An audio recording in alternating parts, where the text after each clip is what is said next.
São Pedro foi o primeiro papa. Qual era o amor que o Padre Pio tinha ao papado, essa instituição santa, maravilhosa? É esse o assunto que nós vamos ver. Olá, amigos e amigas da Associação Regina Fide Brasil e Portugal. Meu nome é Odair Gutierrez e esse é o nosso programa Padre Pio.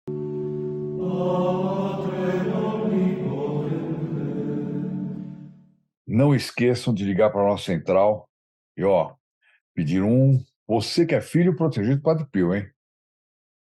4, tá aqui, 4 adesivos.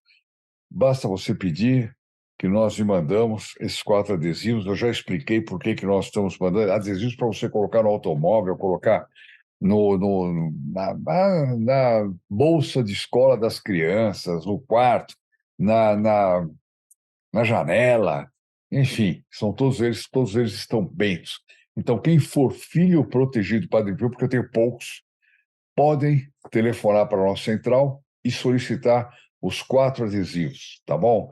Por que 4? Porque é o valor mínimo para economizar no correio. Se eu puser um a mais, eu já passo por uma tarifa louca. E por que os filhos protegidos do Padre Pio? Porque para eles, toda prioridade. São aqueles que ajudam no apostolado ali, que nos permite fazer coisas que às vezes até a gente duvida que vai dar certo, né? É uma coisa impressionante. Então,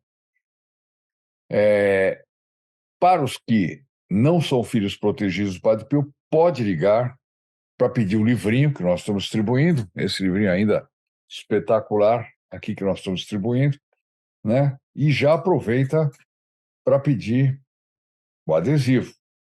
Um adesivo para cada um, pelo menos, eu tenho, junto com o livrinho, tá bom? Padre Pio e sua devoção ao papado, né? Esse é um artigo que foi escrito no site da Regina Fide, vocês podem encontrar esse artigo lá e ler com mais calma, mas eu queria compartilhar com vocês. Bom, na vida do Padre Pio, os sumos pontífices tiveram um papel de suma importância. Ora para aliviar a perseguição contra ele, ora para infligir-lhe mais restrições. Então, ele teve 2 tipos de papa durante a vida dele. Uns papas que puseram muita... Não é que os papas o perseguiram, mas autorizaram o Santo Ofício a fazer certas coisas duríssimas para o Padre Pio. E outros papas que favoreceram o Padre Pio, como é o caso do Papa Pio XI, quando teve mais informações a respeito dele.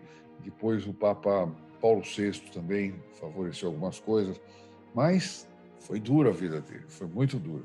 Bom, contudo, a devoção que o santo capuchinho nutria pela instituição do papado permanecia inalterada. Ou seja, aquela história que eu sempre digo, a gente não é da religião do padre. Então, eu não sou católico porque o padre aqui da minha paróquia é bonzinho, é simpático, porque o dia que ele for antipático, eu paro de ir nessa igreja. Não, peraí, você é da religião do padre ou é da religião católica? Se você for da religião do padre, bom, aí você não vai, a sua fé não vai durar muito, não. Se você for da religião católica, não interessa o que o padre faz. É a mesma coisa em relação à instituição do papado, né?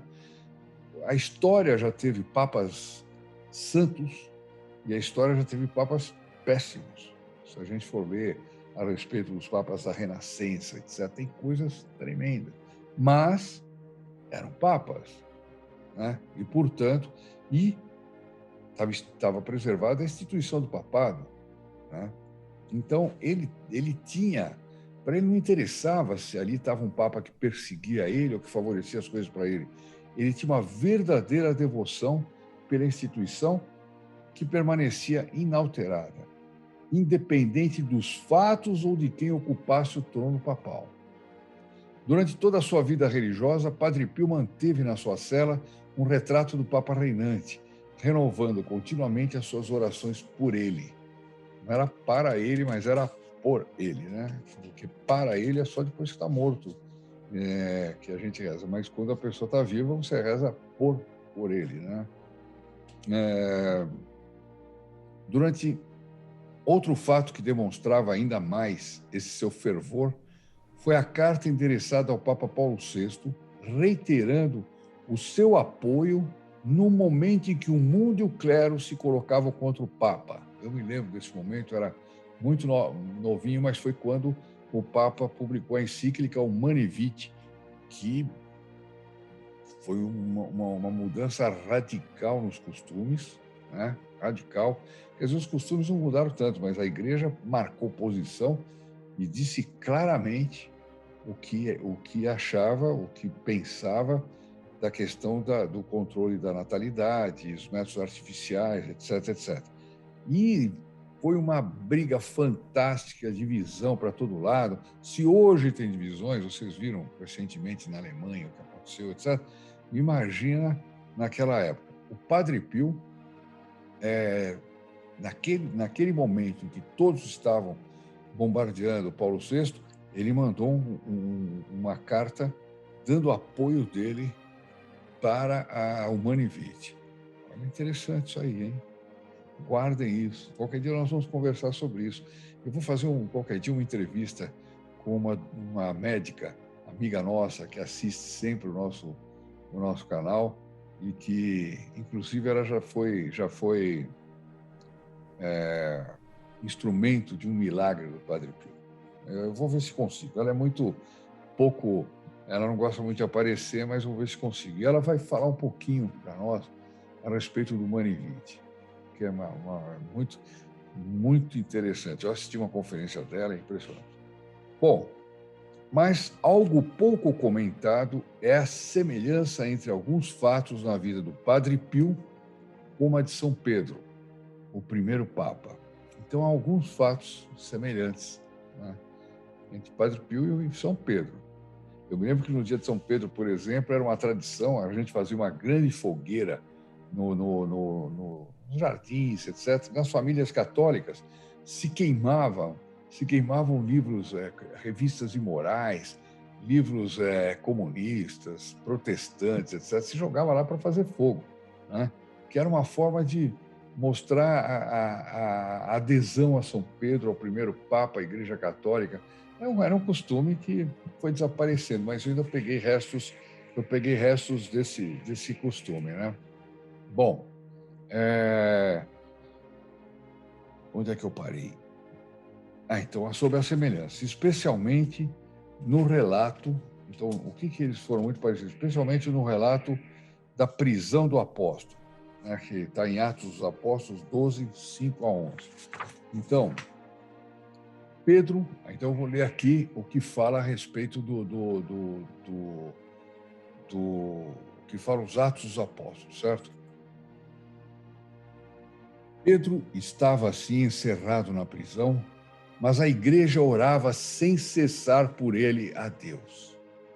Na noite anterior que Herodes ia apresentá-lo, dormia Pedro entre dois soldados, ligado com duas cadeias. Quer dizer, estava acorrentado, né? Os guardas à porta vigiavam o cárcere. De repente, apresentou-se um anjo do Senhor e uma luz brilhou no recinto. Tocando no lado de Pedro, o anjo despertou-o. Levanta-te, depressa, disse ele. Caíram-lhe as cadeias das mãos, as correntes se soltaram, né? Depois, no final, vou contar uma outra história dele também, da prisão dele. O anjo ordenou: cinge-te e calça as tuas sandálias. Colocar o cinto, né? Era aquela roupa, uma espécie de roupão grande, né? Que ele se usava, uma espécie de, não sei como é que se chama isso. Uma espécie de batina, de um hábito, né? E calça as tuas sandálias. Ele assim o fez. O anjo acrescentou: cobre-te com a tua capa e segue-me. Pedro saiu e seguiu, sem saber se era real o que se fazia por meio do anjo. Julgava estar sonhando. Era uma coisa tão inacreditável. Quer dizer, quebra as correntes, ele é acordado no meio da noite, mas como? Ele está dentro de uma cela, a cela está fechada, com guarda na frente, e o anjo começa a fugir com ele, ninguém vê. Né? Uma coisa fantástica. Só podia estar sonhando, ele pensava. Passaram-se o primeiro e o segundo posto de guarda. Passaram o primeiro e o segundo posto de guarda. Chegaram ao portão de ferro que dá para a cidade. o qual se lhes abriu por si mesmo. Saíram e tomaram juntos uma rua. Em seguida, de súbito, o anjo desapareceu. Quer dizer, o anjo tinha a missão de soltar São Pedro, tirar ele do cárcere e colocar na rua. Depois ele sumiu. Essa era a missão dele. O resto é com São Pedro. Então Pedro tornou a si e disse: Agora vejo que o Senhor mandou verdadeiramente o seu anjo e me livrou da mão de Herodes e de tudo que esperava o povo dos judeus. Nesse relato, aqui termina os Atos dos Apóstolos. Nesse relato das Sagradas Escrituras, vemos a importância da oração de intercessão nas necessidades. Então veja bem, o que está dito logo no início? Pedro estava encerrado na prisão, mas a igreja orava sem cessar por ele, a Deus. Quer dizer, a importância da oração e da oração de todos aqueles que se unem no mesmo ideal, né? É muito importante. Essa intercessão é indispensável. E fica claro também a intervenção dos anjos nos momentos de dificuldade. A intervenção dos anjos no momento de dificuldade. Padre Pio, quando esteve exilado no próprio convento, era sustentado pelas orações dos seus filhos espirituais. Ficavam na praça, aquela praça cheia, rezando, e o Padre Pio ouvindo, lá de onde ele estava, privado de ter contato com todo mundo, né? 2 anos assim, já pensou? Foram 2 ou 3, agora posso estar me confundindo. Privados, seus filhos, né, de encontrá-lo presencialmente e levavam a Deus suas preces. Para a gente ter uma ideia da dificuldade que é isso, né? A gente está passando esse período de pandemia, não pode sair, não pode se movimentar à vontade, viajar, não pode, sei lá, um monte de coisa que não pode. Tem umas tantas que podem, mas um monte de coisa que a gente fazia, mas não podia, né? Já está meio mundo desesperado aí, etc. Imagina o que era para os filhos espirituais do Padre Pio ficar 2 anos sem ele, sem falar com ele, sem ter notícias dele, porque as notícias que ele não tinha WhatsApp, não. Então, os seus filhos espirituais, privados de encontrá-lo presencialmente, elevavam a Deus as suas preces. E o anjo da guarda dele, quantas vezes não lhe consolou em meio à solidão do claustro? Quer dizer, o anjo da guarda, o Padre Pio também o consolava, como fez o anjo com São Pedro, libertando São Pedro do calabouço, né? Alguns biógrafos acreditam que, mesmo nesse triste período de isolamento, Padre Pio recebia a visita dos anjos da guarda de seus filhos e devotos. Olha que interessante. Parece que eu gosto muito dessa interpretação de alguns biógrafos, porque ele ensinava a nós mandarmos nosso anjo da guarda falar com outro anjo da guarda, da pessoa com quem nós temos algum problema, alguma dificuldade, etc., né? Ele recomendava muito isso. É provável que ele tanto falava isso que os filhos espirituais mandavam os seus anjos da guarda consultar o Padre Pio, falar com o anjo da guarda do Padre Pio. E provavelmente o Padre Pio vivia rodeado de anjos ali, né? Na prisão dele, ou seja, nesse tempo que ele ficou totalmente privado de qualquer contato. Por fim, a alegria com a chegada de Pedro à casa de João Marcos pode se comparar com a dos devotos na primeira missa pública que Padre Pio celebrou depois do levantamento das restrições. Então, teve o primeiro dia, e quem levantou as restrições foi Paulo VI. Ele, então, pôde aparecer e rezar a primeira missa. Imagina que coisa fabulosa. Nós já falamos várias vezes aqui sobre a missa do Padre Pio. Imagina, depois de tantos anos privados do Padre Pio, a pessoa está lá, talvez não tivesse nem acúmulo de gente, nem nada, porque ninguém talvez soubesse que ele já estava liberado, mas ele foi rezar a missa. Essa missa deve ter sido maravilhosa assistir, porque o Padre Pio devia estar com uma vontade de celebrar a missa, embora ele celebrasse todos os dias durante o confinamento dele, né? Mas imagine ele rezar no altar dele, rezar a Santa Missa, ter contato com o nosso Senhor Jesus Cristo. Deve ter sido uma missa espetacular. E imagina poder assistir essa Santa Missa. Ele dizia as filhas chorosas, quer dizer, não chore mais, demos graças a Deus. Mas não tem nada agora de ficar se lamentando, não sei o quê, fizeram uma injustiça com o senhor, tanto tempo preso, parará. Não, demos graças a Deus, acabou. Um homem que tem uma visão dessa, sobrenatural, ele não se abala com qualquer coisinha.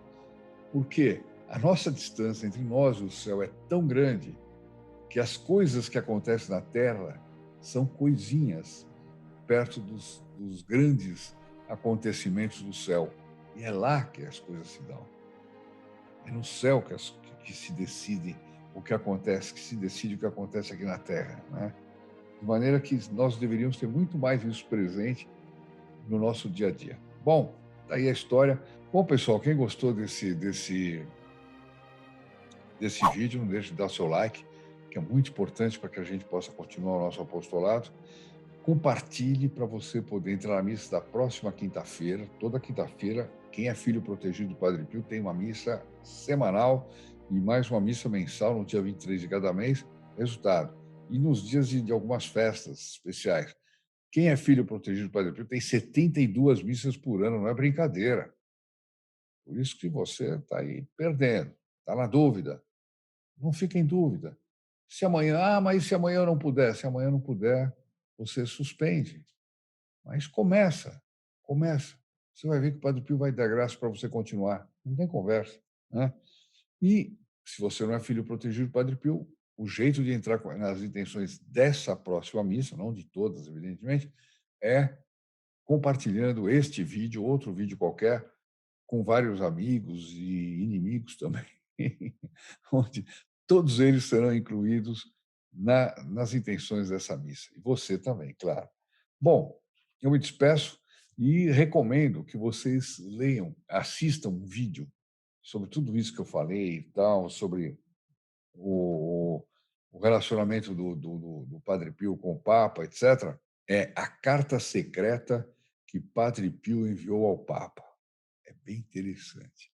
É bem interessante esse vídeo. Bom, meus amigos, eu me despeço, pedindo a todos muitas orações. Eu me despeço de todos. Salve Maria e até amanhã. Ave Maria, cheia de graça. O Senhor é convosco. Bendita sois vós entre as mulheres, e bendito é o fruto do vosso ventre, Jesus. Santa Maria, Mãe de Deus, rogai por nós, pecadores, agora e na hora da nossa morte. Amém. In nome del Padre, del Figlio e del Spirito Santo, così sia. Sia lodato Gesù e Maria e buona giornata a tutti.